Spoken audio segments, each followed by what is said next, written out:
Hi hello welcome back to my YouTube channel. ಎಲ್ಲರೂ ಹೇಗಿದ್ದೀರಾ? ಆರಾಮಾಗಿದ್ದೀರಾ ಅಂದ್ಕೊಂಡಿದ್ದೀನಿ. ಈ ವಿಡಿಯೋದಲ್ಲಿ ನೋಡಿ, ಒಂದು ನಾರ್ಮಲ್ ಬ್ಲೌಸ್ ನೋಡಿ, ಈ ಥರ ತೆಳು ಇದೆ. ಇದು ಬ್ಲೌಸು ತುಂಬಾ ತೆಳುವಿದೆ. ಆ್ಯಕ್ಚುಲಿ ನಾನು ಇದಕ್ಕೆ ವರ್ಕ್ ಮಾಡಿಸ್ಬೇಕು ಅಂದ್ಕೊಂಡೆ. ಸೊ ಅವರಂದರು ಸೆಮಿ ಸ್ಟಿಚ್ ಮಾಡ್ಕೊಂಡು ಬನ್ನಿ, ಅಂದರೆ ಸೈಡ್ಸ್ ಎಲ್ಲ ಜಾಯಿಂಟ್ ಮಾಡಬೇಡಿ, ಇನ್ನು ಓವರ್ ಆಲ್ ಬ್ಲೌಸ್ ಎಲ್ಲ ಸ್ಟಿಚ್ ಮಾಡ್ಕೊಂಡು ಬನ್ನಿ, ಮತ್ತೆ ನಾನು ವರ್ಕ್ ಮಾಡಿಕೊಡ್ತೀನಿ ಅಂತ ಹೇಳಿದರು. ಸೊ ಹಾಗಾಗಿ ನೀವು ಫಸ್ಟೇ ಸ್ಟಿಚ್ ಮಾಡ್ಕೊಂಡು ವರ್ಕ್ ಮಾಡಿಸ್ತೀನಿ ಅನ್ನೋದಾದರೆ ಯಾವ ರೀತಿ ಬ್ಲೌಸ್ನ ಸ್ಟಿಚ್ ಮಾಡಿ ವರ್ಕ್ ಮಾಡೋದಕ್ಕೆ ಕೊಡಬೇಕು ಅನ್ನೋದನ್ನು ಈ ವಿಡಿಯೋದಲ್ಲಿ ತಿಳಿಸ್ಕೊಡ್ತೀನಿ. ನಾನು ವಿಡಿಯೋನೆಲ್ಲೋ ಸ್ಕಿಪ್ ಮಾಡಿದೆ ನೋಡಿ, ಕೊನೆ ತನಕ ನೋಡಿ. ವಿಡಿಯೋ ತುಂಬಾ ಯೂಸ್ಫುಲ್ ಆಗುತ್ತೆ.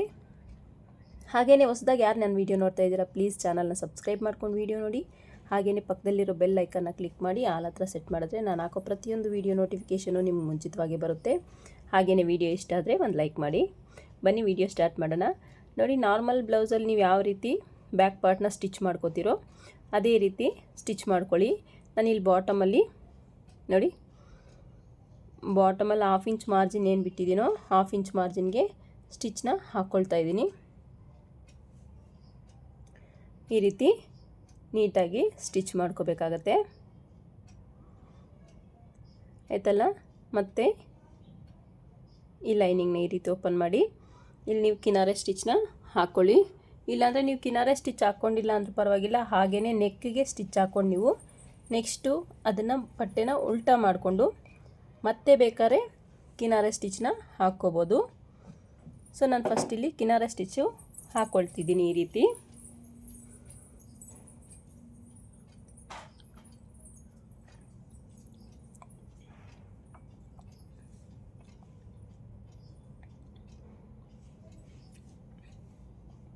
ನೋಡಿ, ಈ ಮೆಥಡಲ್ಲಿ ಸ್ಟಿಚ್ಚನ್ನ ಹಾಕ್ಕೊಳ್ತಿದ್ದೀನಿ.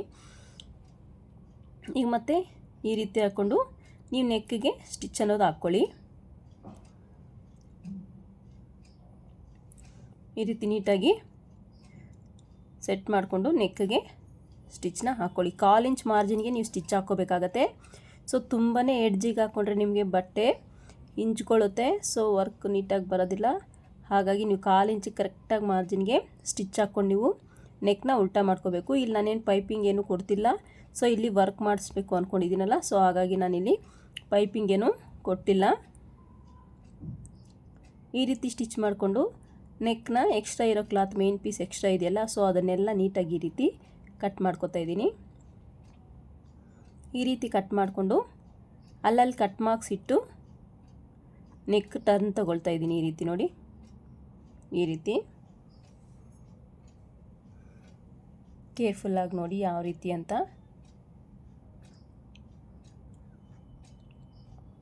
ಇದು ತುಂಬಾ ತೆಳು ಇರೋದ್ರಿಂದ ಕ್ಲಾತು ಇದ್ರ ಮೇಲೆ ವರ್ಕ್ ಮಾಡೋಕ್ಕಾಗಲ್ಲ ಅಂತಂದರು. ಸೊ ಇದ್ರ ಮೇಲೆ ವರ್ಕ್ ಮಾಡಿದ್ರೆ ಏನಾಗುತ್ತೆ ಅಂದರೆ ಅದು ಬಟ್ಟೆ ಹಾಳಾಗ್ಬಿಡುತ್ತೆ. ಹಾಗಾಗಿ ನೀವು ಸ್ಟಿಚ್ ಮಾಡ್ಕೊಂಡು ಬನ್ನಿ, ಆಮೇಲೆ ವರ್ಕ್ ಮಾಡಿಕೊಡ್ತೀವಿ ಅಂದರು. ಆ ಥರ ಹೇಳಿದಾಗ ಯಾವ ರೀತಿ ಸ್ಟಿಚ್ ಮಾಡೋದು ಅನ್ನೋದು ಕನ್ಫ್ಯೂಷನ್ ಬೇಡ ನಿಮಗೆ. ನೋಡಿ, ಈ ಮೆಥಡಲ್ಲಿ ಸ್ಟಿಚ್ ಮಾಡ್ಕೊಂಡು ನೀವು ವರ್ಕ್ ಮಾಡಿಸಿದ್ರೆ ಬ್ಲೌಸು ಪರ್ಫೆಕ್ಟಾಗಿ ನಿಮಗೆ ಫಿಟ್ಟಿಂಗ್ ಪರ್ಫೆಕ್ಟಾಗೂ ಬರುತ್ತೆ, ಹಾಗೆಯೇ ವರ್ಕು ಅಷ್ಟೇ ಬ್ಯೂಟಿಫುಲ್ಲಾಗಿ ಬರುತ್ತೆ. ಅದರಲ್ಲಿ ಏನೆರಡು ಮಾತಿಲ್ಲ. ನೋಡಿ, ಈ ರೀತಿ ನೀಟಾಗಿ ಕಾರ್ನರ್ಗೆ ಇಲ್ಲಿ ಕಿನಾರೆ ಸ್ಟಿಚ್ನ ಹಾಕ್ಕೋಬೇಕು. ರಿಂಕಲ್ ಬರದೇ ಇರೋ ಥರ ನೀಟಾಗಿ ಕೈಯಲ್ಲೇ ಈ ರೀತಿ ಸೆಟ್ ಮಾಡಿಕೊಂಡು ಹಾಕಬೇಕಾಗತ್ತೆ.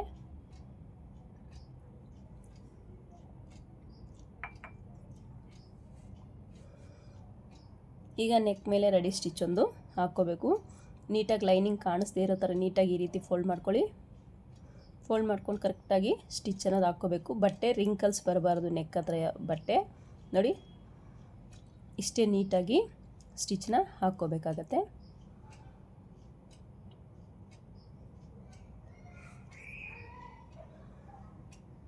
ನೀವು ನೆಕ್ ಶೇಪ್ ಈ ಒಂದು ಟೈಮಲ್ಲಿ ನೆಕ್ ಶೇಪ್ ನೀವು ಯಾವ್ದು ಕೊಟ್ಟರೆ ನಿಮಗೆ ವರ್ಕ್ ಹಾಕೋರು ಸಹ ಅದೇ ನೆಕ್ ಶೇಪೇ ಬರುತ್ತೆ. ಸೊ ನೆಕ್ ಶೇಪ್ನ ನೀಟಾಗಿ ಫಿನಿಶಿಂಗ್ ಸಮೇತ ನಿಮ್ಗೆ ಯಾವ ನೆಕ್ ಶೇಪ್ ಬೇಕೋ ಆ ನೆಕ್ ಶೇಪಲ್ಲಿ ನೀವು ಸ್ಟಿಚ್ ಮಾಡಿ ಕೊಡ್ಬೋದು.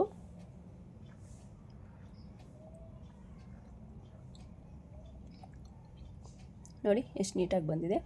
ಈಗ ಮೇನ್ ಫ್ಯಾಬ್ರಿಕ್ ನೀಟಾಗಿ ಲೈನಿಂಗ್ನ ಅಟ್ಯಾಚ್ ಮಾಡ್ಕೋತೀನಿ, ರಿಂಕಲ್ ಬರದೇ ಇರೋ ಥರ.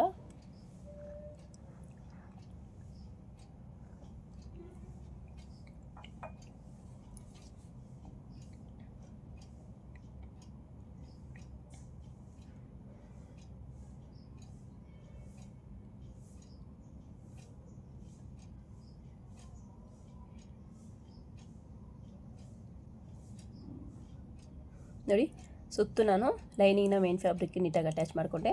ಈಗ ಎಕ್ಸ್ಟ್ರಾ ಇರೋ ಬಟ್ಟೆನೆಲ್ಲ ನೀಟಾಗಿ ಕಟ್ ಮಾಡ್ಕೊತೀನಿ. ಅದೇನೇನು ವೀಡಿಯೋದಲ್ಲಿ ತೋರಿಸ್ತಿಲ್ಲ, ವೀಡಿಯೋ ಲೆಂತಿ ಆಗುತ್ತೆ ಅಂತ. ಸೊ ಈಗ ಫ್ರಂಟ್ ಪಾರ್ಟ್ನ ಯಾವ ರೀತಿ ಸ್ಟಿಚ್ ಮಾಡ್ಕೋಬೇಕು ಅನ್ನೋದು ನೋಡೋಣ. ನೆಕ್ನ ಫಸ್ಟಿಗೆ ಕಟ್ ಮಾಡ್ಕೊತಾ ಇದ್ದೀನಿ ಈ ರೀತಿ.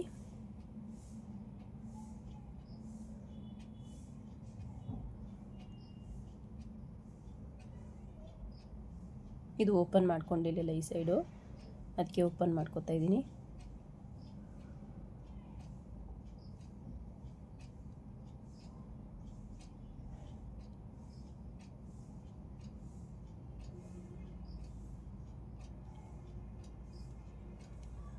ನೋಡಿ ಈ ರೀತಿ ಎದುರು ಬದ್ರು ಬರಬೇಕು, ಈ ರೀತಿ ಇಟ್ಕೊಳ್ಳಿ. ನಾನು ಒಂದು ಸೈಡ್ ಇಲ್ಲಿ ಪೈಪಿಂಗ್ ಅಟ್ಯಾಚ್ ಮಾಡ್ಕೊತಾ ಇದ್ದೀನಿ, ಒಂದು ಸೈಡಲ್ಲಿ ಸೊ ಬಟ್ಟೆನ ಉಲ್ಟಾ ಮಾಡ್ಕೊತಾ ಇದ್ದೀನಿ. ರೈಟ್ ಸೈಡಲ್ಲಿ ಬಟ್ಟೆ ಉಲ್ಟಾ ಮಾಡ್ಕೊತಾ ಇದ್ದೀನಿ, ಯಾಕಂದರೆ ರೈಟ್ ಸೈಡಲ್ಲಿ ನಮಗೆ ನೆಕ್ಗೆ ವರ್ಕ್ ಬರುತ್ತಲ್ಲ, ಸೊ ಹಾಗಾಗಿ.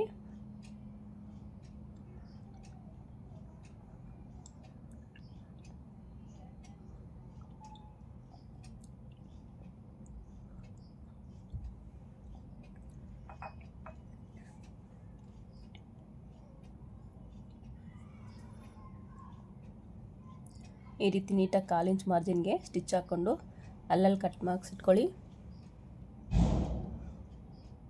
ಕಟ್ ಮಾರ್ಕ್ಸ್ ಇಟ್ಕೊಂಡು ನೋಡಿ ಈ ರೀತಿ ಉಲ್ಟಾ ಮಾಡಿ ಮತ್ತು ಅದ್ರ ಮೇಲೆ ಒಂದು ಫಿನಿಶಿಂಗ್ ಸ್ಟಿಚ್ನ ಈ ರೀತಿ ಹಾಕ್ಕೋಬೇಕಾಗತ್ತೆ. ಈ ಒಂದು ಸೈಡ್ ಇದು ರೈಟ್ ಸೈಡ್ ಬರುತ್ತೆ, ಇಲ್ಲಿ ನಮಗೆ ವರ್ಕ್ ಬರುತ್ತೆ ನೋಡಿ. ಈ ರೀತಿ ನೀಟಾಗಿ ಬಟ್ಟೆ ರಿಂಕಲ್ ಬರ್ಬೋದು. ಇದು ತುಂಬ ಸ್ಮೂತಾಗಿರೋದ್ರಿಂದ ಬಟ್ಟೆ ರಿಂಕಲ್ ಬರೋ ಚಾನ್ಸಸ್ ಇರುತ್ತೆ, ಹಾಗಾಗಿ ನೀವು ಸ್ಮೂತಾಗೆ ಹ್ಯಾಂಡಲ್ ಮಾಡಬೇಕಾಗತ್ತೆ.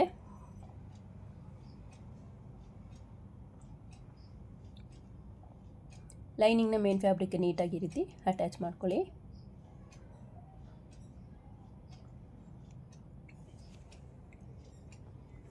ಎಕ್ಸ್ಟ್ರಾ ಇರೋ ಕ್ಲಾತ್ನೆಲ್ಲ ನೀಟಾಗಿ ಈ ರೀತಿ ಕಟ್ ಮಾಡ್ಕೋಬೇಕಾಗತ್ತೆ.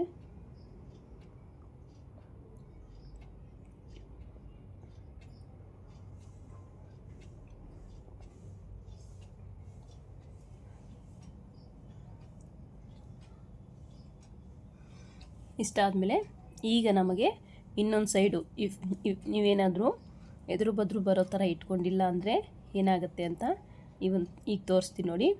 ಈ ರೀತಿ ನಾವು ಎದುರು ಬದ್ರು ಇಟ್ಕೊಂಡಿರ್ತೀವಲ್ಲ, ಸೊ ಇದು ಯಾವ ಕಡೆ ಬರುತ್ತೆ ಅಂತ ಕನ್ಫ್ಯೂಷನ್ ಇರುತ್ತೆ ನೋಡಿ. ಈ ರೀತಿ ಇಟ್ಟರೆ ಎದುರು ಬದ್ರು ಬರುತ್ತೆ. ಆವಾಗ ಹಿಂಗೆ ಬರಬೇಕು ಅಂದರೆ ನೀವು ಮೇನ್ ಫ್ಯಾಬ್ರಿಕ್ ಮೇಲೆ ಹೆಂಗೆ ಹಾಕ್ಕೋಬೇಕು ನೋಡಿ.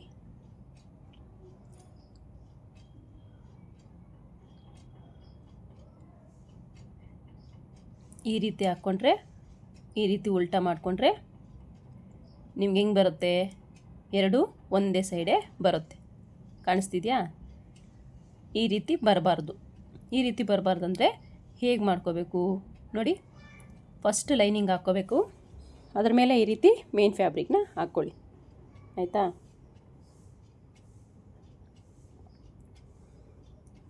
ಇಷ್ಟು ಹಾಕ್ಕೊಂಡ್ಮೇಲೆ ಇದನ್ನ ಈ ರೀತಿ ಉಲ್ಟಾ ಮಾಡ್ಕೊಳ್ಳಿ. ಉಲ್ಟಾ ಮಾಡ್ಕೊಂಡಿದ್ದಾದಮೇಲೆ ನೀವು ಸ್ಟಿಚ್ ಹಾಕಿ ಅಟ್ಯಾಚ್ ಮಾಡ್ಕೊಳ್ಳಿ. ಇಲ್ಲಿ ಪೈಪಿಂಗ್ ಕೊಡ್ತಾ ಇದ್ದೀನಿ ನಾನಿಲ್ಲಿ.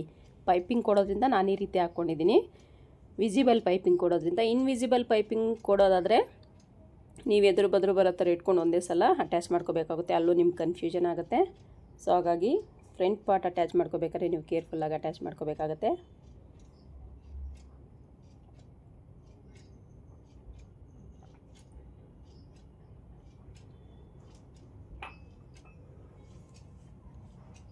ನೀಟಾಗಿ ಮೇನ್ ಫ್ಯಾಬ್ರಿಕ್ಗೆ ಲೈನಿಂಗ್ನ ಅಟ್ಯಾಚ್ ಮಾಡಿಕೊಂಡೆ ನೋಡಿ.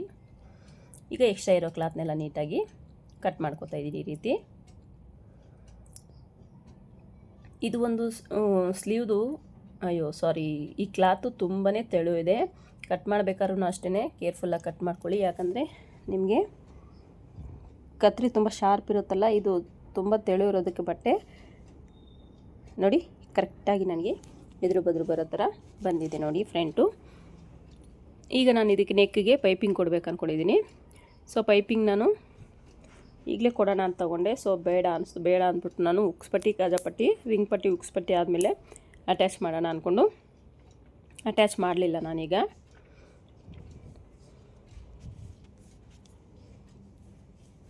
ಫಸ್ಟ್ ಡಾಟ್ಸ್ ಇಟ್ಕೊಂಡು ಶೇಪ್ ಬೆಲ್ಟ್ ಎಲ್ಲ ಅಟ್ಯಾಚ್ ಮಾಡಿದ್ದಾದಮೇಲೆ ಉಪ್ಪಟ್ಟೆ ರಿಂಗ್ ಪಟ್ಟೆ ಅಟ್ಯಾಚ್ ಮಾಡಿದ್ದಾದಮೇಲೆ ಪೈಪಿಂಗ್ ಕೊಡ್ತೀನಿ. ಸೊ ಈಗ ನಾನು ಡಾಟ್ಸ್ನ ಸ್ಟಿಚ್ ಮಾಡ್ಕೊಳ್ತಾ ಇದ್ದೀನಿ. ನಾನು ಈಗಾಗಲೇ ನಾನು ವೀಡಿಯೋದಲ್ಲಿ ಹೇಳ್ಕೊಟ್ಟಿದ್ದೀನಿ ನೋಡಿ, ಯಾವ ರೀತಿ ಡಾಟ್ಸ್ನ ಸ್ಟಿಚ್ ಮಾಡ್ಕೋಬೇಕು, ಯಾವ ರೀತಿ ಮಾರ್ಕ್ ಮಾಡ್ಕೋಬೇಕು, ಯಾವ ರೀತಿ ಈ ಒಂದು ಕಟ್ಟಿಂಗ್ ಮಾಡ್ಕೋಬೇಕು ಫ್ರಂಟ್ ಪಾರ್ಟ್ ಅಂತೆಲ್ಲ ಹೇಳ್ಕೊಟ್ಟಿದ್ದೀನಿ. ಸೊ ಯಾರಿಗೆಲ್ಲ ಡೌಟ್ ಇದೆಯೋ ಫ್ರಂಟ್ ಪಾರ್ಟ್ ಕಟ್ಟಿಂಗು ಮತ್ತು ಸ್ಟಿಚಿಂಗ್ದು ನನ್ನ ಚಾನಲಲ್ಲಿ ವಿಸಿಟ್ ಕೊಡಿ. ಖಂಡಿತ ಒಳ್ಳೆ ಬ್ಯೂಟಿಫುಲ್ ಬ್ಲೌಸ್ ಡಿಸೈನ್ಸ್ ಇದ್ದಾವೆ ಮತ್ತು ಒಳ್ಳೆ ಟಿಪ್ಸ್ ಕೊಟ್ಟು ನಾನು ಈ ಒಂದು ಕಟ್ಟಿಂಗ್ ಮೆಥಡ್ ಆಗಿರ್ಬೋದು, ಸ್ಟಿಚಿಂಗ್ ಮೆಥಡ್ ಆಗಿರ್ಬೋದು ಎಲ್ಲ ಹೇಳ್ಕೊಟ್ಟಿದ್ದೀನಿ, ನೀಟಾಗಿ ಎಕ್ಸ್ಪ್ಲೈನ್ ಮಾಡಿದ್ದೀನಿ. ಸೊ ಯಾರಿಗೆಲ್ಲ ಕಲಿಯೋ ಇಂಟ್ರೆಸ್ಟ್ ಇದೆಯೋ ಕಲ್ತ್ಕೋಬೋದು. ನೋಡಿ ಡಾಟ್ಸ್ನ ಈ ರೀತಿ ಸ್ಟಿಚ್ ಮಾಡ್ಕೊಳ್ತಾ ಇದ್ದೀನಿ ನಾನು. ಡಾಟ್ಸ್ ಮಾರ್ಕಿಂಗು ಅಷ್ಟೇ, ನೀವು ಎಷ್ಟು ಚೆನ್ನಾಗಿ ಡಾಟ್ ಮಾರ್ಕ್ ಮಾಡ್ಕೊಂಡು ಸ್ಟಿಚ್ ಮಾಡ್ಕೋತಿರೋ ನಿಮಗೆ ಫ್ರಂಟಲ್ ಕಪ್ ಶೇಪು ಅಷ್ಟೇ ಚೆನ್ನಾಗಿ ಬರುತ್ತೆ. ಹಾಗಾಗಿ ನೀಟಾಗಿ ನೋಡಿ, ಇದು ಸ್ವಲ್ಪ ಎಕ್ಸ್ಟ್ರಾ ಇತ್ತು, ಇಲ್ಲೊಂದು ಸ್ಟಿಚ್ ಹಾಕ್ಕೊಂಡು ಅದನ್ನ ಎಕ್ಸ್ಟ್ರಾ ಇರೋ ಕ್ಲಾತ್ನ ಕಟ್ ಮಾಡಿಕೊಂಡೆ.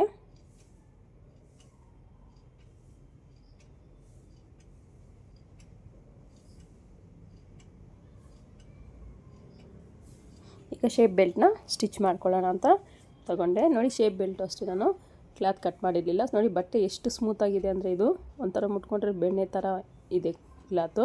ಈ ಒಂದು ಕ್ಲಾತ್ನ ಸ್ಟಿಚ್ ಮಾಡೋದು ತುಂಬಾ ಸ್ವಲ್ಪ ಕಷ್ಟ ಆಗುತ್ತೆ, ಆದ್ರೂ ನೀಟಾಗಿ ಸ್ಟಿಚ್ ಮಾಡ್ಕೋಬೋದು. 1/2 ಇಂಚ್ ಮಾರ್ಜಿನ್ ಏನು ಬಿಟ್ಟಿದ್ದೀನಿ, 1/2 ಇಂಚ್ ಮಾರ್ಜಿನ್ಗೆ ಶೇಪ್ ಬೆಲ್ಟ್ನ ಅಟ್ಯಾಚ್ ಮಾಡ್ಕೋತಾ ಇದ್ದೀನಿ ಈ ರೀತಿಯಾಗಿ. ಯಾರೆಲ್ಲ ಹೊಸ್ದಾಗಿ ನನ್ನ ವೀಡಿಯೋ ನೋಡ್ತಾ ಇದ್ದೀರಾ ಪ್ಲೀಸ್ ಚಾನಲ್ನ ಸಬ್ಸ್ಕ್ರೈಬ್ ಮಾಡ್ಕೊಂಡು ವೀಡಿಯೋ ನೋಡಿ. ಹಾಗೆಯೇ ಪಕ್ಕದಲ್ಲಿರೋ ಬೆಲ್ ಐಕನ್ನ ಕ್ಲಿಕ್ ಮಾಡಿ ಆಲ್ ಹತ್ರ ಸೆಟ್ ಮಾಡಿದ್ರೆ ನಾನು ಹಾಕೋ ಪ್ರತಿಯೊಂದು ವೀಡಿಯೋ ನೋಟಿಫಿಕೇಷನು ನಿಮ್ಗೆ ಮುಂಚಿತವಾಗಿ ಬರುತ್ತೆ. ಹಾಗೆಯೇ ವೀಡಿಯೋಗೊಂದು ಲೈಕ್ ಮಾಡೋದು ಮಾತ್ರ ಮರಿಬೇಡಿ. ಹಾಗೆಯೇ ವೀಡಿಯೋನ ಸ್ಕಿಪ್ ಮಾಡದೆ ಕೊನೆ ತನಕ ನೋಡಿ. ಕಲಿಯೋ ಇಂಟ್ರೆಸ್ಟ್ ಇರೋರು ವೀಡಿಯೋ ನೋಡ್ತಿದ್ರೇ ನಿಮಗೆ ಅರ್ಧ ಸ್ಟಿಚಿಂಗ್ ಮಾಡೋ ಐಡಿಯಾಸ್ ಎಲ್ಲ ನೀಟಾಗಿ ಬಂದ್ಬಿಡುತ್ತೆ. ಸೊ ವೀಡಿಯೋಸ್ಗೆ ಏನೇ ಡೌಟ್ಸ್ ಇದ್ದರೂ ಒಂದು ಕಮೆಂಟ್ ಹಾಕಿ, ಖಂಡಿತ ನಾನು ನಿಮ್ಮ ಡೌಟ್ಸ್ನ ಕ್ಲಿಯರ್ ಮಾಡೋಕ್ಕೆ ಟ್ರೈ ಮಾಡ್ತೀನಿ. ಯಾವುದೇ ರೀತಿ ಕಟ್ಟಿಂಗು ಮತ್ತು ಸ್ಟಿಚಿಂಗಲ್ಲಿ ಏನೇ ಡೌಟ್ ಇದ್ದರೂ ನೀವು ಖಂಡಿತ ಕಮೆಂಟ್ ಸೆಕ್ಷನಲ್ಲಿ ಕಮೆಂಟ್ ಮಾಡಿ, ಖಂಡಿತ ನಾನು ನಿಮಗೆ ಆನ್ಸರ್ ಕೊಡ್ತೀನಿ. ನೋಡಿ ಈ ರೀತಿಯಾಗಿ ಶೇಪ್ ಬೆಲ್ಟ್ನ ಅಟ್ಯಾಚ್ ಮಾಡ್ಕೊಂಡಿದ್ದಾಯಿತು. ಎಕ್ಸ್ಟ್ರಾ ಇರೋ ಕ್ಲಾತ್ನೆಲ್ಲ ನೀಟಾಗಿ ಕಟ್ ಮಾಡ್ಕೊತಾ ಇದ್ದೀನಿ. 2 ಶೇಪ್ ಬೆಲ್ಟ್ನ ನೀಟಾಗಿ ರೆಡಿ ಮಾಡ್ಕೊತಾ ಇದ್ದೀನಿ ಈ ರೀತಿ.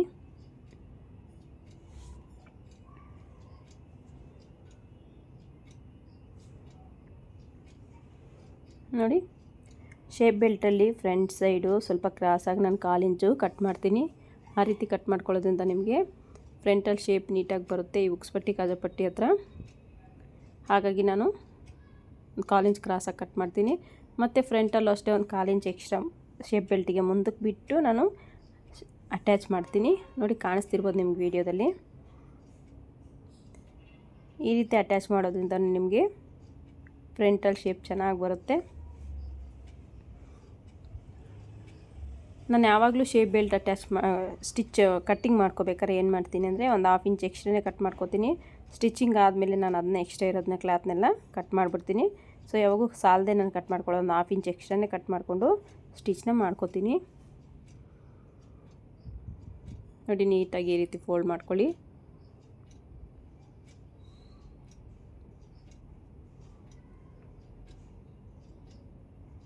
ಈ ರೀತಿ ಫೋಲ್ಡ್ ಮಾಡಿಕೊಂಡು ಈಗಾಗಲೇ ಏನು 1/4 ಇಂಚಿಗೆ ಸ್ಟಿಚ್ ಹಾಕಿರ್ತಾರೋ ಆ ಸ್ಟಿಚ್ ಮೇಲೇ ಸ್ಟಿಚ್ ಹಾಕ್ಕೊಳ್ಳಿ.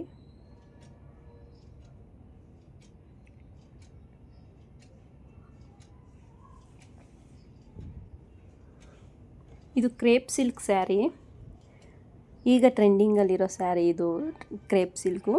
ಈ ಕ್ರೇಪ್ ಸಿಲ್ಕ್ ಸ್ಯಾರೀಸ್ ಆಲ್ಮೋಸ್ಟ್ ನಿಮಗೆ ಸ್ವಲ್ಪ ತೆಳುವಾಗೇ ಬರ್ತವೆ. ಸೊ ಅದನ್ನು ನೀವು ಒಂದು ವೇಳೆ ವರ್ಕ್ ಮಾಡಿಸ್ಬೇಕಂದ್ರೆ ಈ ರೀತಿ ಸ್ಟಿಚ್ ಮಾಡಿದ್ದಾದಮೇಲೆ ವರ್ಕ್ ಮಾಡಿಸಿ, ತುಂಬಾ ಚೆನ್ನಾಗಿ ಬರುತ್ತೆ. ಇಲ್ಲಾಂದರೆ ನಿಮಗೆ ಬ್ಲೌಸ್ ಪೀಸ್ ಹಾಳಾಗುತ್ತೆ. ಹಾಗಾಗಿ ನೀವು ಈ ರೀತಿ ಸೆಮಿ ಸ್ಟಿಚ್ ಮಾಡಿ ಆಮೇಲೆ ವರ್ಕ್ ಮಾಡಿಸೋದ್ರಿಂದ ಬ್ಲೌಸದ ಕ್ಲಾತ್ ಯಾವುದೇ ರೀತಿ ಹಾಳಾಗಲ್ಲ, ನೀಟಾಗೆ ಬರುತ್ತೆ. ನೋಡಿ ಎಕ್ಸ್ಟ್ರಾ ಇರೋ ಕ್ಲಾತ್ನೆಲ್ಲ ಈ ರೀತಿ ಕಟ್ ಮಾಡ್ಕೋಬೇಕಾಗತ್ತೆ. ಈ ರೀತಿ ಕಟ್ ಮಾಡಿಕೊಂಡ್ರೆ ನಮಗೆ ಲೆವೆಲ್ಲಾಗಿ ನೋಡಿ. ನಾನು ಇನ್ನೂ ಅದಕ್ಕೆ ಪೈಪಿಂಗ್ ಕೊಡಬೇಕಲ್ಲ, ಸೊ 1/4 ಇಂಚ್ ಎಕ್ಸ್ಟ್ರಾನೇ ಇದೆ. ನೋಡಿ 1/2 ಇಂಚ್ ಎಕ್ಸ್ಟ್ರಾ ಬಿಟ್ಟಿದ್ದೆನಲ್ಲ, ಎಕ್ಸ್ಟ್ರಾ ಇರೋ ಕ್ಲಾತ್ನ ಕಟ್ ಮಾಡ್ತಾಯಿದ್ದೀನಿ. ನೋಡಿ ಇಲ್ಲಿ ನೀಟಾಗಿ ನನಗೆ ಸ್ಟಿಚ್ಚು ಬಂದಿಲ್ಲ ಅಂತ ಅನಿಸ್ತು. ಸೊ ನೋಡ್ತಿದ್ದೀನಿ, ಇಲ್ಲ ಬಂದಿದೆ. ಎಕ್ಸ್ಟ್ರಾ ಇರೋ ಕ್ಲಾತ್ನೆಲ್ಲ ನೀಟಾಗಿ ಈ ರೀತಿ ಕಟ್ ಮಾಡ್ಕೊತೀನಿ. ಇಷ್ಟಾದಮೇಲೆ ಹುಕ್ಸ್ ಪಟ್ಟಿ, ರಿಂಗ್ ಪಟ್ಟಿನ ಅಟ್ಯಾಚ್ ಮಾಡಬೇಕು ಅಂದ್ಕೊಂಡಿದ್ದೀನಿ. ಹುಕ್ಸ್ ಪಟ್ಟಿಗೆ ತಗೊಳ್ಳಿ, ನೀವು 3 ಇಂಚಷ್ಟು ಕ್ಲಾತ್ ತಗೊಂಡು ಡಬಲ್ ಫೋಲ್ಡ್ ಮಾಡಿಕೊಂಡು ಈ ರೀತಿ ಅಟ್ಯಾಚ್ ಮಾಡಬೇಕಾಗತ್ತೆ. ಬಿಗಿನರ್ಸ್ ಆದರೆ ನೋಡ್ಕೊಳ್ಳಿ. ರಿಂಗ್ ಪಟ್ಟಿನ ನೀವು 3 ಇಂಚಷ್ಟು ವಿಡ್ತ್ ತಗೊಳ್ಳಿ.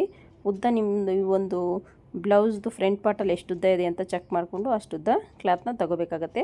ಈ ರೀತಿ ಅಟ್ಯಾಚ್ ಮಾಡ್ಕೊಂಡಿದ್ದಾದಮೇಲೆ ಬಾಟಮಲ್ಲೂ ಫೋಲ್ಡ್ ಮಾಡ್ಕೊಳ್ಳಿ, ಮೇಲೇನೂ ಫೋಲ್ಡ್ ಮಾಡ್ಕೊಳ್ಳಿ. ಫೋಲ್ಡ್ ಮಾಡ್ಕೊಂಡು ನೀಟಾಗಿ ಫಿನಿಶಿಂಗ್ ಸಮೇತ ಸ್ಟಿಚ್ನ ಹಾಕ್ಕೊಳ್ತಾ ಬರಬೇಕಾಗತ್ತೆ.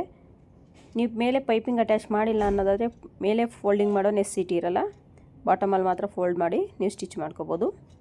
ನೋಡಿ, ಇಲ್ಲಿ ನಾನು ಆಲ್ರೆಡಿ ಕ್ಲಾತ್ನ ಉಲ್ಟಾ ಮಾಡಿ ಸ್ಟಿಚ್ ಮಾಡ್ಕೊಂಡಿದ್ದೀನಲ್ಲ ವರ್ಕ್ ಮಾಡಿಸ್ಬೇಕು ಅಂತ. ಸೊ ಹಾಗಾಗಿ ನಾನು ಮೇಲೇನೂ ಫೋಲ್ಡ್ ಮಾಡ್ಕೊಂಡಿದ್ದೀನಿ. ಫೋಲ್ಡ್ ಮಾಡಿ ನೀಟಾಗಿ ಫಿನಿಶಿಂಗ್ ಸ್ಟಿಚ್ನ ಹಾಕ್ಕೊಬಿಟ್ಟೆ.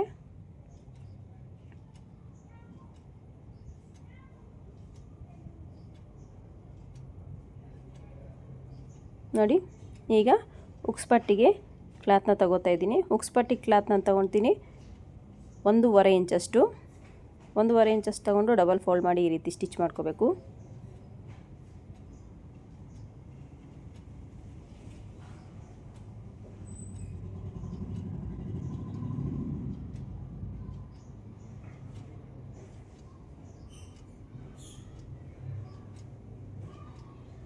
ಮತ್ತು ಈ ರೀತಿ ಫೋಲ್ಡ್ ಮಾಡಿಕೊಂಡು ಮೇಲೆ ಕಿನಾರೆ ಸ್ಟಿಚ್ ಹಾಕ್ಕೊಂಡು ಇನ್ನೊಂದು ಫೋಲ್ಡ್ ಮಾಡಿಕೊಂಡು ನೋಡಿ ಈ ರೀತಿ ಸ್ಟಿಚ್ ಹಾಕ್ಕೊಳ್ಳಿ. ಮೇಲೆ ಎಲ್ಲಿ ಫೋಲ್ಡಿಂಗ್ ಮಾಡೋ ನೆಸೆಸಿಟಿ ಇಲ್ಲ, ಯಾಕಂದರೆ ನಾನು ಅಲ್ಲಿ ಪೈಪಿಂಗ್ ಅಟ್ಯಾಚ್ ಮಾಡಬೇಕು ಅಂದ್ಕೊಂಡಿದ್ದೀನಿ.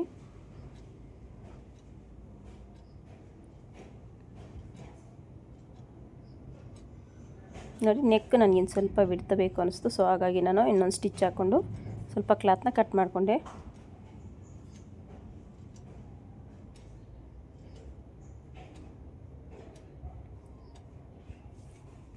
ಈಗ ಪೈಪಿಂಗ್ನ ಅಟ್ಯಾಚ್ ಮಾಡ್ಕೊತಾ ಇದ್ದೀನಿ. ಈಗಾಗಲೇ ನಾನು ಥ್ರೆಡ್ನ ಗೋಲ್ಡನ್ ಕಲರ್ ಕ್ಲಾತಲ್ಲಿ ಅಟ್ಯಾಚ್ ಮಾಡ್ಕೊಂಡಿದ್ದೀನಿ. ಈ ರೀತಿ ಆದಮೇಲೆ ನೋಡಿ, ಈಗ ಈ ಒಂದು ನಿಮ್ಗೆ ಎಷ್ಟು ಕ್ಲಾತ್ ಬೇಕು ಅಷ್ಟು ಫೋಲ್ಡ್ ಮಾಡ್ಕೊಳ್ಳಿ. ಒಂದು 1/4 ಇಂಚ್ ಬಿಡ್ತಲ್ಲಿ ಕ್ಲಾತ್ನ ಫೋಲ್ಡ್ ಮಾಡ್ಕೊಂಡು ಈ ರೀತಿ ನೋಡ್ತಿದ್ದೀರಲ್ಲ, ಈ ರೀತಿಯಾಗಿ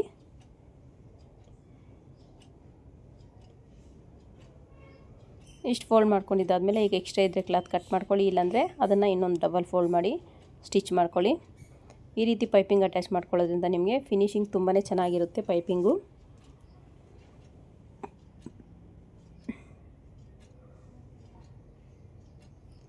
ನೋಡಿ, ಪೈಪಿಂಗ್ ರೆಡಿ ಆಯ್ತು ನನ್ನ ಫ್ರಂಟ್ ಪಾರ್ಟು. ಈಗ ಸ್ಲೀವ್ಸ್ನ ರೆಡಿ ಮಾಡಬೇಕು ಅಂದ್ಕೊಂಡಿದ್ದೀನಿ. ನೋಡಿ, ಸ್ಲೀವ್ಸ್ಗೆ ನಾನು ಲೈನಿಂಗಿಗೂ ಕ್ಲಾತ್ ಕಟ್ಟಬೇಕು ನಾನಿಲ್ಲಿ. ಸೊ ಲೈನಿಂಗಿಗೆ ಕ್ಲಾತ್ನ ಯಾವ ರೀತಿ ಕಟ್ಕೊಳ್ಳೋದು ಅಂತ ನೋಡೋಣ. ಲೈನಿಂಗ್ಗೆ ಕ್ಲಾತ್ ಕಟ್ಟಿದ್ದಾಯಿತು ನಂದು. ಈಗ ನಾನು ಅಟ್ಯಾಚ್ ಮಾಡ್ಕೋತಾ ಇದ್ದೀನಿ. ನೋಡಿ, ನನಗಿಲ್ಲಿ ಕ್ಲಾತ್ ಸಾಲದೆ ಬಂತು. ಸೊ ಹಾಗಾಗಿ ನಾನು ಬೇರೆದು ಕ್ಲಾತ್ನ ಅಟ್ಯಾಚ್ ಮಾಡಿಕೊಂಡು ಸ್ಲೀವ್ನ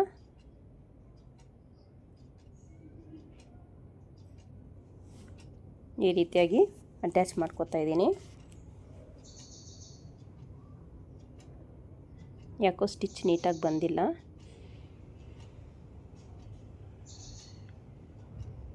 ನೀಟಾಗಿ ಕಿನಾರೆ ಸ್ಟಿಚ್ನ ಹಾಕೋಬೇಕಾಗತ್ತೆ.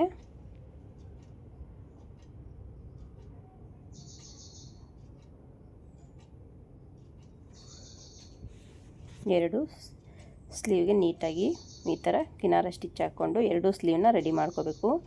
ಮತ್ತು ಈ ರೀತಿ ಉಲ್ಟಾ ಮಾಡ್ಕೊಳ್ಳಿ.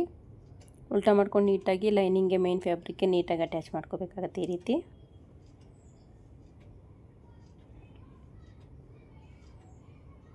ಇದು ಅಷ್ಟೇ, ಯಾವುದೇ ಕಾರಣಕ್ಕೂ ರಿಂಕಲ್ ಬರಬಾರ್ದು. ಇದು ಬಟ್ಟೆ ತುಂಬ ಸ್ಮೂತಾಗಿರೋದ್ರಿಂದ, ಕ್ರೇಪ್ ಸಿಲ್ಕ್ಸ್ ಬ್ಲೌಸ್ ಆಗಿರೋದ್ರಿಂದ ತುಂಬಾ ಸ್ಮೂತಾಗಿ ಬರುತ್ತೆ. ರಿಂಕಲ್ ಬರ್ದಿರೋ ನೀಟಾಗಿ ಅಟ್ಯಾಚ್ ಮಾಡ್ಕೋಬೇಕಾಗುತ್ತೆ. ನೀವೇನಿದ್ರೂ ಕ್ಲಾತ್ನ ಸೆಟ್ ಮಾಡ್ಕೋಬೇಕಾದ್ರೆ ಕೈಯಿಂದನೇ ಸೆಟ್ ಮಾಡ್ಕೊಂಡು ನೀಟಾಗಿ ಸ್ಟಿಚ್ ಮಾಡ್ಕೊಳ್ತಾ ಹೋಗಬೇಕಾಗತ್ತೆ. ಸೇಮ್ ಅದೇ ರೀತಿ ಇನ್ನೊಂದು ಸ್ಲೀವ್ನ ಈ ರೀತಿ ಸ್ಟಿಚ್ ಮಾಡ್ಕೊಳ್ಳಿ.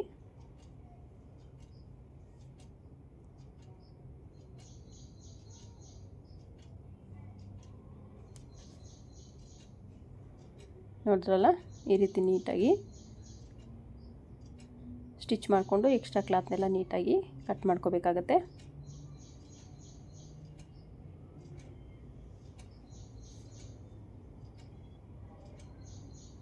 ನೀಟಾಗಿ ಎರಡು ಸ್ಲೀವ್ದು ಎಕ್ಸ್ಟ್ರಾ ಇರೋ ಕ್ಲಾತ್ನೆಲ್ಲ ನೀಟಾಗಿ ಕಟ್ ಮಾಡ್ಕೋಬೇಕಾಗತ್ತೆ.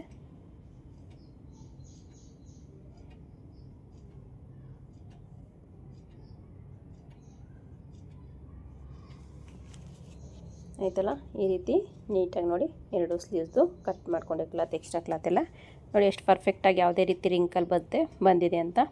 ಈಗ ನಾನು ಶೋಲ್ಡ್ರನ್ನ ಅಟ್ಯಾಚ್ ಮಾಡ್ಕೋಬೇಕಾಗಿದೆ. ನೋಡಿ, ಶೋಲ್ಡ್ರ್ ಅಟ್ಯಾಚ್ ಮಾಡ್ಕೊಳ್ಳೋಕ್ಕೆ ಕರೆಕ್ಟಾಗಿ ನೀವು ಬಟ್ಟೆ ವೇರಿಯೇಷನ್ ಇರಬಾರ್ದು, ಮುಂದಕ್ಕೆ ಹಿಂದಕ್ಕೆ ನೆಕ್ ಹತ್ರ ನೀಟಾಗಿ ಸೆಟ್ ಮಾಡ್ಕೋಬೇಕು ಕ್ಲಾತ್ನ.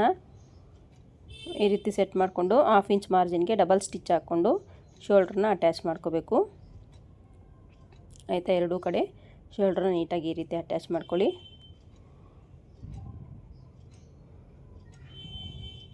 ಆಯಿತಲ್ಲ, ಈ ರೀತಿ ಅಟ್ಯಾಚ್ ಮಾಡ್ಕೊಂಡಿದ್ದಾದಮೇಲೆ ನೀವು ಸ್ಲೀವ್ಸ್ನ ಅಟ್ಯಾಚ್ ಮಾಡಬೇಕಾಗತ್ತೆ. ಎಕ್ಸ್ಟ್ರಾ ಅನಿಸಿದ್ರೆ ಕ್ಲಾತ್ ಕಟ್ ಮಾಡ್ಕೊಳ್ಳಿ ಒಂಚೂರು. ನೋಡಿ, ಸ್ಲೀವ್ಸು ಚೆಕ್ ಮಾಡ್ಕೊಳ್ಳಿ, ಫ್ರಂಟ್ಗೆ ಯಾವುದು ಬ್ಯಾಕ್ ಯಾವುದು ಅಂತ.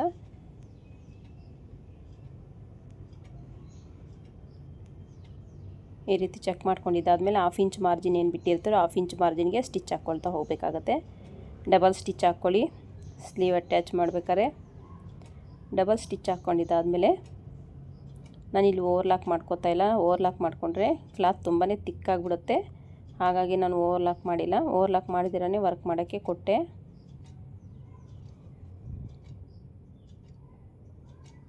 ಸೊ ಅವ್ರು ಕ್ಯಾನ್ವಾಸ್ ಹಾಕಿ ವರ್ಕ್ ಮಾಡೋದ್ರಿಂದ ನಾನು ಓವರ್ಲಾಕ್ ಮಾಡಿದರೆ ಆ ಥ್ರೆಡ್ಡು ಮತ್ತು ಕ್ಯಾನ್ವಾಸು ಎಲ್ಲ ತುಂಬಾ ತಿಕ್ಕಾಗಿಬಿಡುತ್ತೆ.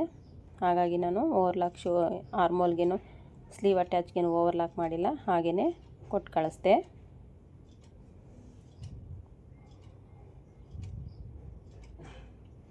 ಈ ರೀತಿ ನೀಟಾಗಿ ಅಟ್ಯಾಚ್ ಮಾಡ್ಕೋಬೇಕಾಗುತ್ತೆ ಸ್ಲೀವ್ಸು.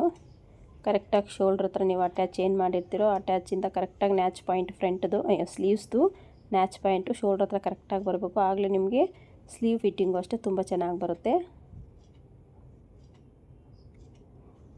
ಆಯಿತಲ್ಲ, ನೋಡಿ ಇಷ್ಟು ಸ್ಟಿಚ್ ಮಾಡ್ಕೋಬೇಕು. ಇಷ್ಟು ಸ್ಟಿಚ್ ಮಾಡಿದ್ದಾದಮೇಲೆ ನೀವು ವರ್ಕ್ಗೆ ಕಳಿಸ್ಬೇಕು. ಈ ಬ್ಲೌಸ್ನ ವರ್ಕ್ ಮಾಡಬೇಕು. ಇಷ್ಟು ಸ್ಟಿಚ್ ಆದಮೇಲೆ ವರ್ಕ್ ಮಾಡಬೇಕು.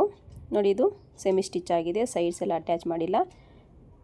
ಇದು ಆಫ್ಟರ್ ವರ್ಕ್ ಯಾವ ರೀತಿ ಇರುತ್ತೆ ನೋಡಿ ಇದು ಆಫ್ಟರ್ ವರ್ಕ್. ನಾನು ಅಷ್ಟು ಸ್ಟಿಚ್ ಮಾಡಿ ಕೊಟ್ಟಿದ್ನಲ್ಲ, ಆದಮೇಲೆ ನಾನು ಇದನ್ನು ವರ್ಕ್ ಮಾಡಿಸಿರೋದು. ಸೊ ನೋಡಿ, ಈ ರೀತಿ ಕ್ಯಾನ್ವಾಸ್ ಬರುತ್ತೆ. ನೀವು ಇದು ವರ್ಕ್ ಆದಮೇಲೆ ಸ್ಟಿಚ್ ಮಾಡಿದ್ರೆ ನಿಮ್ಮ ಕ್ಯಾನ್ವಾಸ್ ಈ ರೀತಿ ಕಾಣಲ್ಲ ಮೇಲಕ್ಕೆ. ಸೊ ಇದು ಸ್ಟಿಚ್ ಆದಮೇಲೆ ವರ್ಕ್ ಆಗಿರೋದ್ರಿಂದ ಕ್ಯಾನ್ವಾಸ್ ಈ ರೀತಿ ಕಾಣಿಸ್ಕೊಳುತ್ತೆ. ಇವಾಗ ನಾನು ಸೈಡನ್ನು ಜಾಯಿಂಟ್ ಮಾಡ್ತೀನಿ. ಸೈಡ್ ಅಟ್ಯಾಚ್ ಮಾಡಬೇಕಂದ್ರೆ ನಿಮ್ಮ ಮೆಜರ್ಮೆಂಟ್ ಬ್ಲೌಸ್ ಬೇಕಾಗುತ್ತೆ. ಮೆಜರ್ಮೆಂಟ್ ಬ್ಲೌಸ್ಗೆ ಎಷ್ಟು ಲೂಸ್ ಇದೆ ಸ್ಲೀವ್ ಲೂಸು ಅಂತೆಲ್ಲ ಚೆಕ್ ಮಾಡಿಕೊಂಡು ನೀವು ಸೈಡ್ ಜಾಯಿಂಟ್ನ ಮಾಡಬೇಕಾಗತ್ತೆ. ಸೈಡ್ ಜಾಯಿಂಟು ಅಷ್ಟೇ ವೆರಿ ಇಂಪಾರ್ಟೆಂಟು. ಸೈಡ್ ಜಾಯಿಂಟ್ ನಾವು ಯಾವ ರೀತಿ ಮಾಡಿದ್ರೆ ಫಿಟ್ಟಿಂಗ್ ಬ್ಲೌಸು ಆ ರೀತಿ ಬರುತ್ತೆ. ಹಾಗಾಗಿ ನೀಟಾಗಿ ಮಾರ್ಕ್ ಮಾಡ್ಕೊಳ್ಳಿ. ಸ್ಲೀವ್ ಲೂಸ್ ಎಷ್ಟಿದೆ ಚೆಕ್ ಮಾಡ್ಕೊಳ್ಳಿ. ರೈಟ್ ಹ್ಯಾಂಡ್ಗೆ ಲೂಸ್ ಎಷ್ಟಿದೆ ರೈಟ್ ಹ್ಯಾಂಡದೇ ಚೆಕ್ ಮಾಡ್ಕೊಳ್ಳಿ. ಲೆಫ್ಟ್ ಹ್ಯಾಂಡ್ದು ಲೂಸು ಎಷ್ಟಿದೆ ಅಂತ ಲೆಫ್ಟ್ ಹ್ಯಾಂಡ್ ಮೆಜರ್ಮೆಂಟ್ ಬ್ಲೌಸಲ್ಲೇ ನೀವು ಮೆಜರ್ಮೆಂಟ್ನ ತೊಗೋಬೇಕಾಗತ್ತೆ. ಒಬ್ಬೊಬ್ಬರಿಗೆ ರೈಟ್ ಹ್ಯಾಂಡು ದಪ್ಪ ಇರುತ್ತೆ, ಲೆಫ್ಟ್ ಹ್ಯಾಂಡು ಸ್ವಲ್ಪ ಸಣ್ಣ ಇರುತ್ತೆ ತೋಳು. ಸೊ ಹಾಗಾಗಿ ನೀವು ಮೆಜರ್ಮೆಂಟ್ ಬ್ಲೌಸಲ್ಲಿ ತೊಗೋಬೇಕಾದ್ರೆ ಲೆಫ್ಟ್ ಹ್ಯಾಂಡ್ಗೆ ತೊಗೊಳ್ಳಿ, ರೈಟ್ ಹ್ಯಾಂಡ್ಗೆ ತೊಗೊಳ್ಳಿ. ನೋಡಿ, ಈ ರೀತಿ ನೀಟಾಗಿ ಸ್ಟಿಚ್ ಅನ್ನೋದು ಹಾಕ್ಕೊಂಡೆ ಪರ್ಫೆಕ್ಟಾಗಿ ನಮಗೆ ಸೈಡ್ ಜಾಯಿಂಟು ರೆಡಿ ಆಗುತ್ತೆ.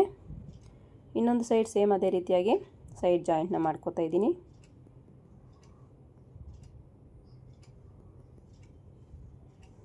ಈ ರೀತಿ ಇಟ್ಕೊಳ್ಳಿ. ಕರೆಕ್ಟಾಗಿ ಎಲ್ಲಿದೆ ಸ್ಟಿಚ್ ಎಂಡಿಂಗು ಅಲ್ಲಿಗೆ ಒಂದು ಮಾರ್ಕ್ ಮಾಡ್ಕೊಳ್ಳಿ. ಮಾರ್ಕ್ ಮಾಡಿಕೊಂಡು ನೀಟಾಗಿ ಸ್ಟಿಚ್ನ ಹಾಕ್ಕೋಬೇಕಾಗತ್ತೆ. ಇಲ್ಲೂ ಅಷ್ಟೇ ಸ್ಲೀವ್ಗೆ ನೀವು ಸ್ಟಿಚ್ ಮಾಡ್ಕೋಬೇಕಾದ್ರೆ ಸ್ಲೀವ್ಸ್ ಬಟ್ಟೆನ ಫ್ರಂಟ್ದಾಗಲಿ ಬ್ಯಾಕ್ದಾಗಲಿ ಯಾವುದೇ ಕಾರಣಕ್ಕೂ ಎಳಿಬಾರ್ದು. ಕ್ಲಾತ್ನ ಫ್ರೀಯಾಗಿ ಬಿಟ್ಟೆ ನೀವು ಸೈಡ್ ಜಾಯಿಂಟ್ನ ಮಾಡಬೇಕಾಗತ್ತೆ. ಇಲ್ಲಾಂದರೆ ನಿಮಗೆ ಆರ್ಮೋಲ್ ಅಟ್ಯಾಚ್ ಹತ್ರ ಏನಾಗುತ್ತೆ, ಪ್ಲಸ್ ಸಿಂಬಲ್ ಬರೋಲ್ಲ. ಪ್ಲಸ್ ಸಿಂಬಲ್ ಬಂದಿಲ್ಲ ಅಂದರೆ ನಿಮ್ಮ ಫಿಟ್ಟಿಂಗು ಕರೆಕ್ಟಾಗಿ ಬರೋದಿಲ್ಲ. ಸೊ ಹಾಗಾಗಿ ಪ್ಲಸ್ ಸಿಂಬಲ್ ಬರಬೇಕಂದ್ರೆ ನೀವು ಬಟ್ಟೆನ ಯಾವುದೇ ಕಾರಣಕ್ಕೂ ಎಳಿಬಾರ್ದು. ಯಾವುದೇ ಫ್ರಂಟ್ದಾಗಿರ್ಬೋದು ಬ್ಯಾಕ್ದಾಗಿರ್ಬೋದು ಯಾವುದನ್ನು ಸಹ ನೀವು ಎಳ್ಕೋಬಾರ್ದು. ನೋಡಿ, ನನಗೆ ಸ್ಟಿಚ್ ಹಾಕಿದಾಯಿತು. ಈಗ ಎಕ್ಸ್ಟ್ರಾ ನಾನು ವರ್ಕಿಗೆ ಕೊಟ್ಟು ಕಳಿಸಿದ್ನಲ್ಲ, ಸೊ ಅವ್ರು ಸ್ವಲ್ಪ ದಾರ ಎಳೆ ಬಿಟ್ಕೊಂಡಂಗಾಯಿತು. ಸೊ ಹಾಗಾಗಿ ಅದನ್ನ ನೀಟಾಗಿ ಈ ರೀತಿ ಕಟ್ ಮಾಡಿಕೊಂಡೆ. ಸೈಡ್ಸಲ್ಲಿ ಎಕ್ಸ್ಟ್ರಾ ಇರೋದನ್ನೆಲ್ಲ ಕ್ಲಾತ್ನ ನೀಟಾಗಿ ಈ ರೀತಿ ನೀಟಾಗಿ ಲೆವೆಲ್ಲಾಗಿ ಕಟ್ ಮಾಡ್ಕೋಬೇಕಾಗತ್ತೆ.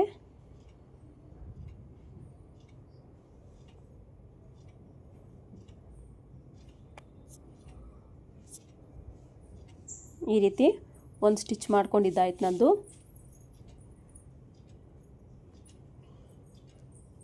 ಈಗ ವೇಸ್ಟ್ ಎಷ್ಟಿದೆ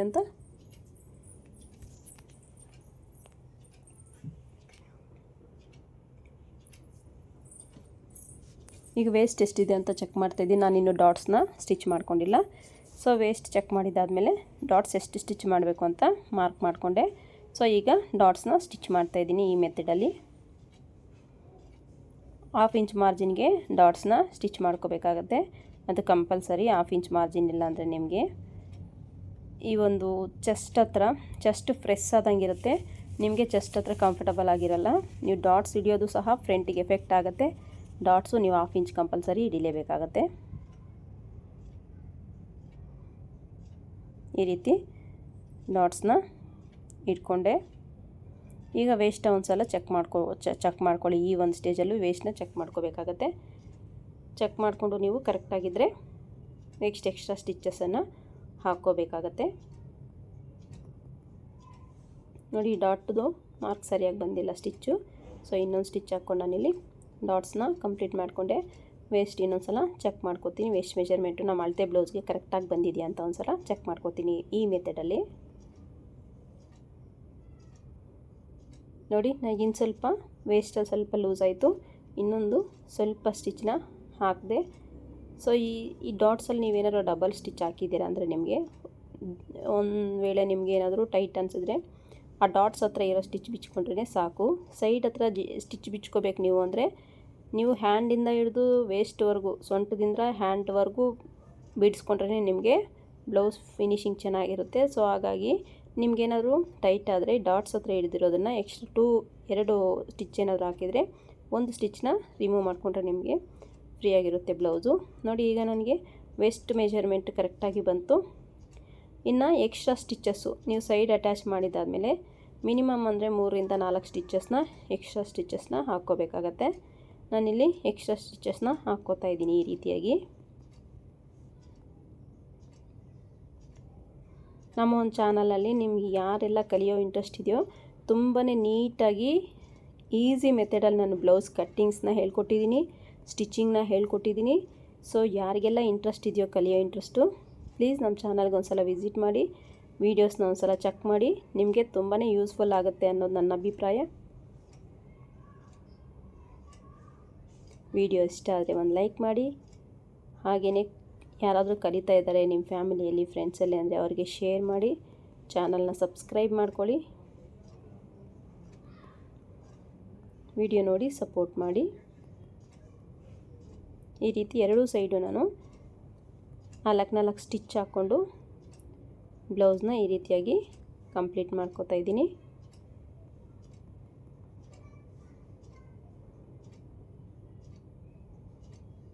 ಈ ಸ್ಟಿಚಸ್ ಅಷ್ಟೇ ನೀವು ಬೇಕಾದ್ರೆ ಸ್ಕೇಲಿಂದ ಮಾರ್ಕ್ ಮಾಡ್ಕೊಳ್ಳಿ ಸ್ಟ್ರೈಟಾಗಿ.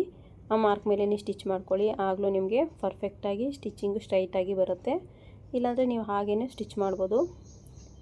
ನಿಮ್ಗೆ ಆರ್ಮೋಲ್ ಲೂಸು ಮತ್ತು ಹ್ಯಾಂಡ್ ಲೂಸು, ವೇಸ್ಟ್ ಲೂಸು ಎಷ್ಟು ಬೇಕಷ್ಟು ಅಲ್ಲಿ 3 ಡಾಟ್ ಇಟ್ಕೊಳ್ಳಿ. ಅಲ್ಲಿಂದ ಅಲ್ಲಿಗೆ ನೀವು ಸ್ಟಿಚ್ನ ಹಾಕ್ಕೋಬೋದು. ನೋಡಿ, ನಂಗೆ ಸೈಡ್ ಸ್ಟಿಚಸ್ಸು ಹಾಕಿದ್ದು ಮುಗೀತು. ನೋಡಿ, ಈ ಒಂದು ಡಿಸೈನ್ ಎಷ್ಟು ಚೆನ್ನಾಗಿ ಕಾಣಿಸ್ತಿದೆ ಅಂತ ಒಂದು ಸಲ ನೋಡಿ. ತುಂಬಾ ಚೆನ್ನಾಗಿ ಬಂದಿದೆ ಈ ವರ್ಕ್ ಡಿಸೈನು. ಬ್ಲೌಸು ಅಷ್ಟೇ, ಡೀಪು ಅಷ್ಟೇ ತುಂಬಾ ಚೆನ್ನಾಗಿ ಬಂದಿತ್ತು. ಈ ವಿಡಿಯೋ ಇಷ್ಟ ಆದರೆ ನಿಮಗೆ ಲೈಕ್ ಮಾಡಿ. ನೋಡಿ, ಈ ಒಂದು ವರ್ಕು ಇದಕ್ಕೆ ಅವರಿಗೆ ಟ್ಯಾಸಲ್ಸ್ಗೆ ಅವರು ವರ್ಕ್ ಮಾಡಿಕೊಟ್ಟಿಲ್ಲ. ಸೊ ಹಾಗಾಗಿ ನಾನು ಈ ಥರನೇ ಟ್ಯಾಸಲ್ಸ್ ರೆಡಿ ಮಾಡಿಕೊಂಡೆ. ನೋಡಿ, ಈ ಒಂದು ವರ್ಕು ಎಷ್ಟು ಚೆನ್ನಾಗಿ ಕಾಣಿಸುತ್ತೆ ಅಂತ. ಹಾಕ್ಕೊಂಡ್ರೆ ತುಂಬಾ ಫಿಟ್ಟಿಂಗ್ ತುಂಬಾ ಚೆನ್ನಾಗಿತ್ತು. ಹಾಗೆಯೇ ಬ್ಲೌಸ್ ವರ್ಕು ಅಷ್ಟೇ ತುಂಬಾ ಚೆನ್ನಾಗಿ ಬಂದಿತ್ತು. ನೋಡಿ ಎಷ್ಟು ಅದ್ಭುತವಾಗಿ ಬಂದಿದೆ ನೋಡಿ. ಫ್ರಂಟಲ್ಲೂ ಅಷ್ಟೇ ತುಂಬ ಚೆನ್ನಾಗಿ ಬಂದಿದೆ. ಬ್ಲೌಸು ಫಿಟ್ಟಿಂಗು ಅಷ್ಟೇ ತುಂಬ ಚೆನ್ನಾಗಿ ಬಂದಿದೆ. ಈ ವಿಡಿಯೋ ಇಷ್ಟ ಆದರೆ ಪ್ಲೀಸ್ ಲೈಕ್ ಮಾಡಿ, ಶೇರ್ ಮಾಡಿ, ಚಾನಲ್ನ ಸಬ್ಸ್ಕ್ರೈಬ್ ಮಾಡ್ಕೊಳ್ಳಿ. Thank you for watching.